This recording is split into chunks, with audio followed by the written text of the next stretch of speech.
Here are some things that separate the 99% of people who do not do well in crypto with the 1%.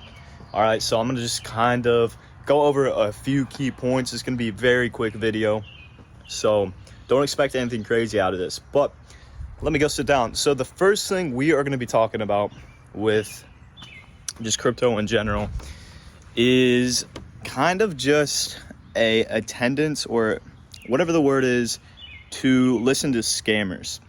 There are lots of scammers, especially more notable people, such as, this is an accusation. Leah Halpern, her brother, and her are pretty prominent. They've done interviews with Lark, is it Crypto Lark, I think, and Luke Belmar. So they've done interviews with them, or she has primarily, and there's lots of things coming out that they're scammers.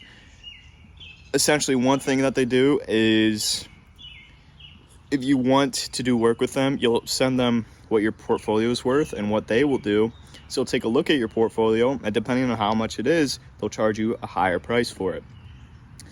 So just hypothetically, I don't know how they do their pricing. Let's say you have $1 million crypto portfolio. They probably would charge you $10K. Let's say you had $100K crypto portfolio. They'd probably charge you $1,000. Now, I don't know specifically how well my calculations are. I'm just giving you an example of what they are doing. Now, that may not be illegal because you are agreeing to the amount that they're offering to you, but it's definitely shady. It is definitely shady, but it makes some money, and a lot of people are falling victim to that. But to be completely honest with you, those are just a few of the things. There's lots of shilled coins that are released that influencers will tell you to buy a specific coin. You'll buy it, and then you lose all of your money because they bought at the very bottom, and it was a project that they simply made to get all their viewers to pump it up, and then they sell at the top, and there it goes. Okay, that's just another example. There's just a ton of things. Speaking of scams, there's just scam coins. These are coins that literally just have no value behind them that people are shilling you for. So they're coins that get just a lot of hype that end up just not letting you sell, and then all of a sudden the price drops to almost zero. So there's lots of scams in the crypto market. Some people can take over your portfolio. You just have to be very, very careful. And that is, yes, what a lot of people fall victim to. Another thing tied into influencers is going to be listening to influencers for every single decision and not doing your own research. So you might hear about a coin and then you just go and buy it. Maybe it's at its highest, but you heard an influencer tell you to, and then the next day it's down and it's never going to recover. You need to do your own research on cryptos.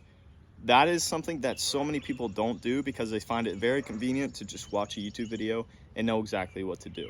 So if you can and you have the time, definitely do your own research, because that's going to save you lots of headaches down the road. That's a quick point there. Another point we're going to be talking about is throwing in all of their money and then pulling it out when they start to see things go down. When people get emotionally attached to their money, a 50% decrease in their portfolio, which is pretty significant, is going to make them pull out. They're going to pull out. And what happens then, they are pulling out at a loss, so they did lose money. But they're scared that it's going to drop more. What ends up happening, and that could be the case if you're in really bad projects, but what ends up happening is it's normal to see corrections in a crypto market, especially in a bull market. So when you have people emotionally attached to their money because they're throwing in everything they've got and they're betting on this, then they're going to be more scared with their decisions. And that is something that I've seen a lot of times with people I know and all sorts of things. They'll just sell. That is something that you need to also do your research on. Understand when to sell. If there is a project that's dumping and it's never going to recover, and you could save yourself some money by dipping out, do that. But understand that in a bull market, it's normal to see swings up and swings down. So that is, you're eliminating, when people get scammed, they're done with crypto. When people see that loss, they're done with crypto. They sell out and they stop buying. Maybe they'll just leave it there, but they'll stop buying more. And so it's really just a patient people who understand projects, who've done their own research, who invest what they can and invest an amount they're comfortable with seeing going up and down, amount that they would be fine with if it goes to zero. Those are some things that separate the 1% of crypto investors from the 99%. That's a quick little video for you guys. If you did like it, make sure to leave a like. And yeah, I'll see you guys later.